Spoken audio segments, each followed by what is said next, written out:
So before I send the steering rack to the original place I purchased it to start my warranty, I'm gonna go ahead and remove the tie rod ends. The way to do this to get like a somewhat okay alignment, obviously you're gonna want to go get the car aligned after this anyways, but to get like an eyeball, I guess, you're gonna want to twist this off and count how many rotations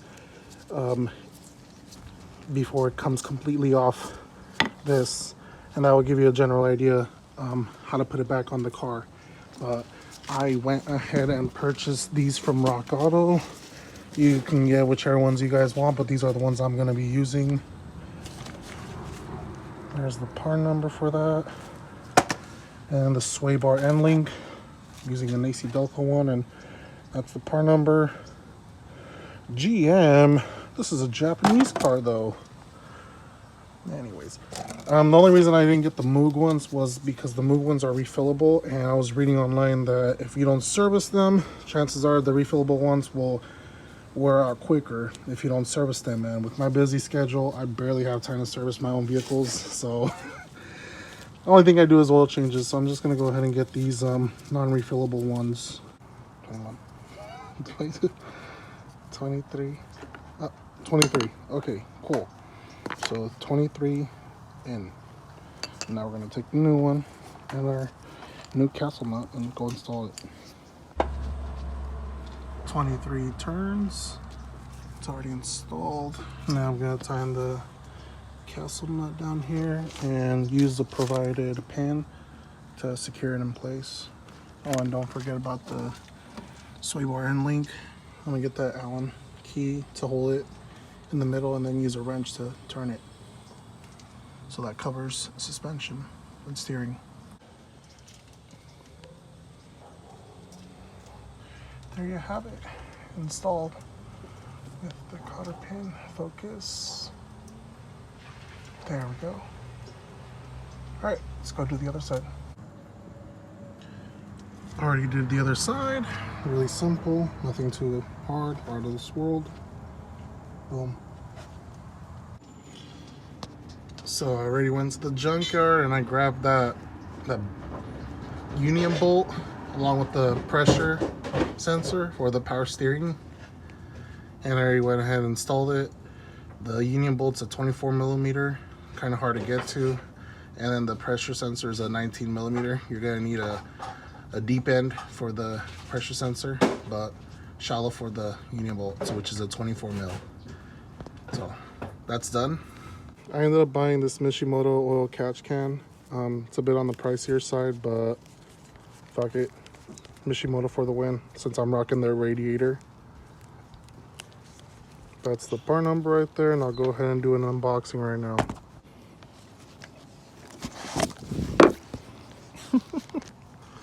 Oh, that's a lot smaller, dude. So right out of the package, this thing just feels like quality. It just feels heavy. It feels good. It doesn't feel like something cheap, like you would find like on eBay. So I'm actually I'm actually happy that I spent the money on this. And it's the only thing it has. It has the 2 screws for the bracket here. We're probably gonna mount it somewhere near the strut tower. But it comes with those adapters and the screws, as I said, and this right here. So just register your product, all the stuff they have. You know what would be cool? Running one of these, an interfooler. Oh, that'd be funny. Wish they had one of these for the Celica, the 6th gen, but they don't. So that's pretty cool. All the stuff they offer. All right, so let's go ahead and maybe get this installed today. So I got asked this a couple of times. What am I doing for the bracket on to the 1MZ for the axle? My buddy Irvin was able to do this on CAD programming and fabricated this, or sent the files to a company, and they were able to cut this out for him. And we did the threads right there, the holes. So this is what bolts up to the 1MZ. And then we did this right here. It's not the prettiest, but it's functional. So the idea is to have it like that. And this right here is off a 03 to 05 Spider.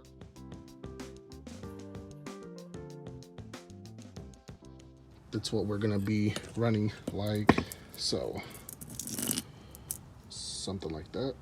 I'll go ahead and show you guys once I go ahead and install it, but there's no right or way for this. Everyone does their own methods of this bracket. I've seen a couple on the internet. Some look nice, some look shitty, you know, but this is some thick steel right here. This, I don't think this is going to fail at all.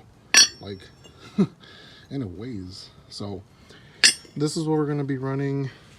You can do whatever you want, or if you're running the E153, obviously you're gonna spend a lot of money on the axle setup. It is about $1,000 axles. I already looked it up, but that's gonna be a future thing. I would like to do E153 for the future, but not anytime soon. It is a very expensive route, but this is simpler. So I'm gonna go ahead and install this right now on the 1MZ. These are new axles that I bought from Rock Auto. The other side looks like it's been a replacement, or it's a replacement axle from Rock Auto as well. So I didn't buy a replacement for that side. I reused the one that's currently on the vehicle. But this one for sure I did buy. I'll go ahead and drop a picture or a link to the description, or sorry, a picture of where the part number.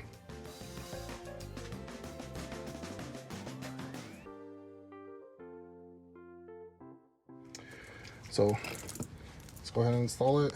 And I'm also going to swap out 7th gen GTS caliper and rotors, because these are kind of older style. So I'm just going to go ahead and put the drilled ones that I have over there. Axles are officially in.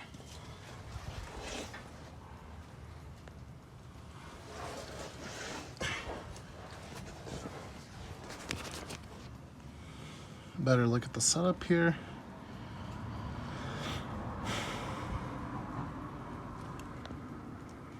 Thank you, Irvin. Just so you guys can see what we did, or what he did, I should say.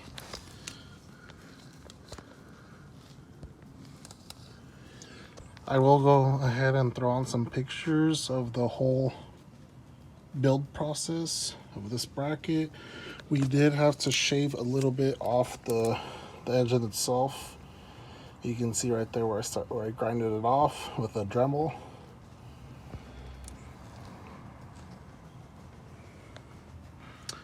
So that's a 03 to 05 Spider bracket. Just a L bracket right here, 3/8.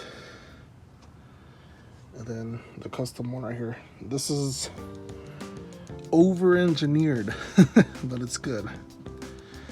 It's good, really good. So if you guys need more info on this, message me. Send me a message on Instagram and I can help you guys.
Brakes from a 7th gen, from the 6th gen, because the 6th gen ones, the driver's side, previous owner had stripped the bolt or where it goes in on the other side, and so I didn't want to go get another one for a 6th gen, so I just decided to get 7th gen one since I have a whole 7th gen parts car in my backyard.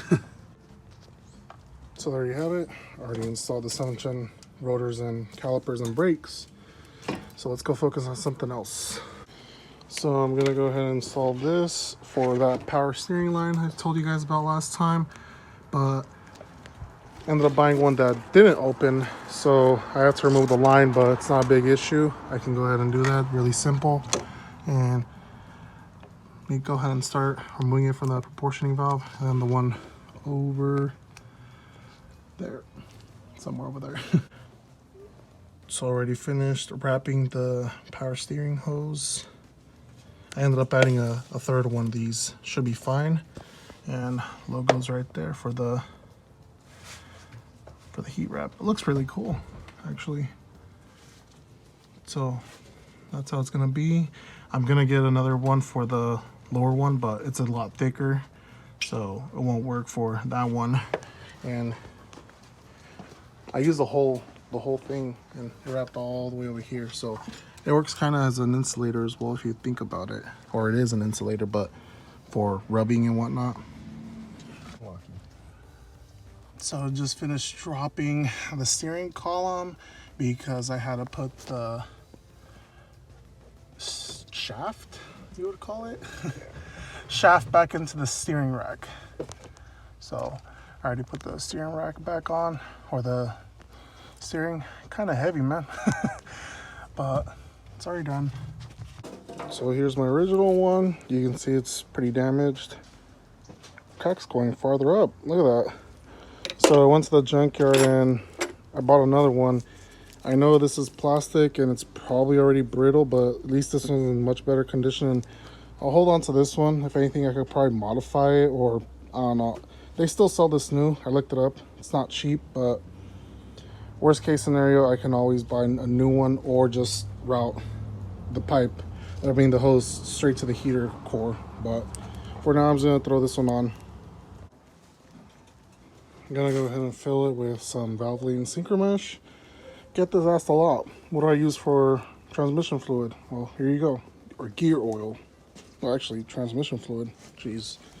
But there's the fill right there. Got the catch can, or the drain pan, just in case I spill. So now we're gonna put in another one. So right now, Irvin's wiring up the AC and the alternator using some of this awesome looking wire mesh. Probably gonna do this to the rest of the harness eventually because it looks really, really nice. But I actually got the roll from a link from 5-Star Car Audio. This stuff is actually really nice. Makes the harness look good. So I'll eventually buy different sizes and do that to the rest of the harness in the future. Putting fluid for the power steering. Make sure to use something ATF Dexron. It says right there, Dexron. It's what the cap says, people. Don't be putting power steering fluid. Look at that. Use Dexron type ATF. I'm not going to be using anything special, just this .3 brake fluid from Walmart. Just filling up the brakes since I did swap out calipers. I'm going to go ahead and bleed the system in a bit. So I'm going to go ahead and make a custom mount for the coolant reservoir. And the idea is to have it in the original spot where the Camry is at, right here. But in order to do that, the most easiest way is to make a bracket that attaches itself from that thread right there. So the idea is to just have it like that. So let me go ahead and install it, that way you guys can see.